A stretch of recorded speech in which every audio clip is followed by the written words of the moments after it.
Most criminals who commit felony crimes will be listed by the police as the key targets of arrest. Therefore, Shred, who can escape all the way without being arrested, has a deep sense of city government and anti-reconnaissance, and is extremely knowledgeable. He knows how to hide oneself. Therefore, at the moment he saw Leona, although his heart was already excited, he couldn't wait for his eyes to shine, but he couldn't show any waves on the surface. He shook the gun in his hand, and said coldly, "Hurry up on the back, don't Fu King give me a dawdle there." Leona and Ziyu didn't notice any abnormality, and hurriedly followed the others to the auction hall.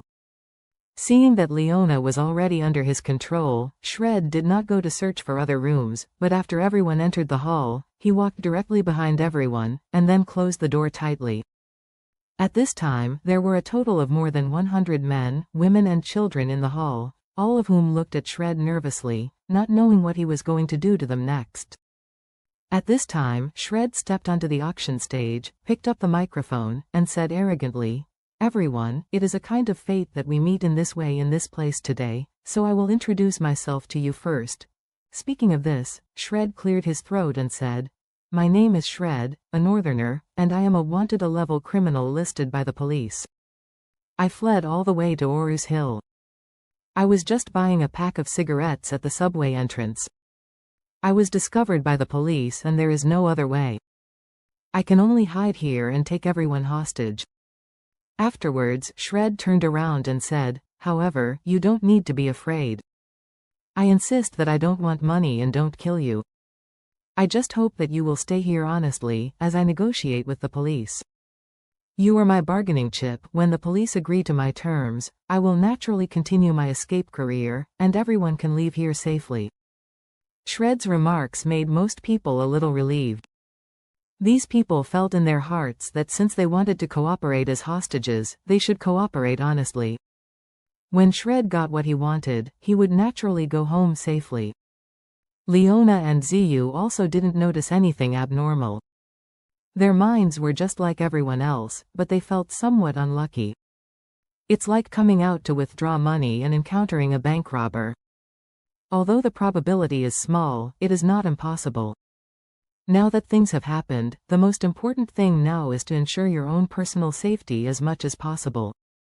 Shred continued to speak at this time. "I just need everyone to cooperate with me, so you just need to hold your head with your hands honestly and don't make any small moves. If anyone dares to make small moves, the end will be the same as before. The same as those who got shot." Everyone knew that Shred was cruel and didn't blink his eyes to kill, so naturally they didn't dare to make any moves. Shred was still worried that he would not be able to completely deter these people, so he once again exposed his vests full of explosives, and said coldly, "I think there are many young people in your 20s and 30s. I also come from this age. I know that people at this age often have hot brains and are easily impulsive, so I remind everyone, don't be a hero, and don't think that a few people can join forces to find opportunities to subdue me. I admit that I have 2 fists and 4 hands, and the bullets in my gun are far from enough to kill everyone present, but the explosives tied to my body are enough to blow this place into a pile of rubble, enough for you guys. Follow me on the road, even if you snatch my gun and blow my head with another shot. As long as I shake my hand and press the switch, I can take you all to the same funeral. Everyone understands?" When everyone heard this, their expressions were immediately shocked. No one would have thought that Shred not only had a gun, but he also had such a big killer jacket. Those present are all flesh and blood. If this big killer really blows up, it is almost impossible for anyone to survive. Therefore, at this moment, everyone's deep thoughts of resistance were completely extinguished. Even in the security team, several retired young men who had enlisted in the army suddenly gave up the idea of looking for opportunities to turn the tide. For many young people who have enlisted in the army, it is not difficult to subdue a person. However, while subduing a person, it is almost impossible to ensure that his fingers do not touch a small switch.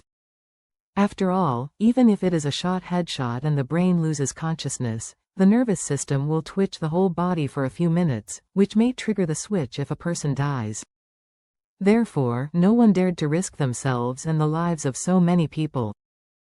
Seeing everyone was shocked, Shred was also relieved.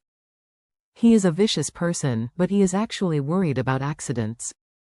After all, although he is a desperado, he is not really afraid of death. He also wants to smuggle himself abroad and regain a new life, so he will take on such a task. Seeing that he had completely controlled the scene of more than 100 people with his own words, he knew that the matter had already succeeded more than half. The rest is to negotiate terms with the police, ask for a car, take Leona and escape. Just when he was about to go to the gate to discuss the conditions with the police outside, the cell phone in his pocket suddenly rang. He bought this mobile phone from the black market. The identity of the owner was stolen by people in the black market. It has nothing to do with him, so he is not afraid of being found by the police. As for this mobile phone number, only a few of his immediate family members know it, and their contact information is also very secret. He never allows his relatives to use cell phones, landlines and public phones to contact him, and only allows them to use internet phones that can make anonymous calls. In this way, no one can find clues. When the phone rang, he looked down and found that the caller ID was an overseas call, so he directly pressed the answer button. Although the call appeared to be from abroad, it was actually made by his relatives using an internet phone. Shred answered the phone and just said hello. He heard a woman whispering on the phone, "Husband?" Shred let out a hum, and asked in a low voice of dissatisfaction, "Why do you call this time?" "You don't know I have something important to do." It was Shred's wife who called. Shred is 35 years old this year, has been married for 11 years, has 3 children, and his parents are alive. In this task, besides wanting to fight for himself, there is another very important reason, that is, he wants to save something for his family, some settlement expenses. After all, his parents are old and his wife has no academic qualifications. After he fled, the family was almost sitting in the air, and the economic situation was getting worse and worse.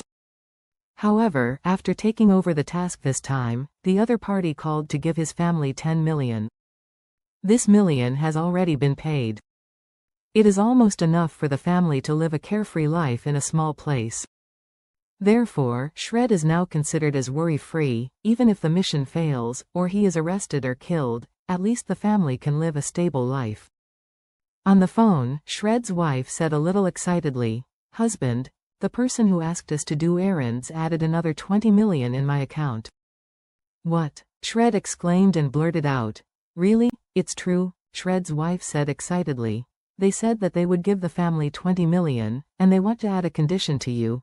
As long as you agree, the money will be given to our family."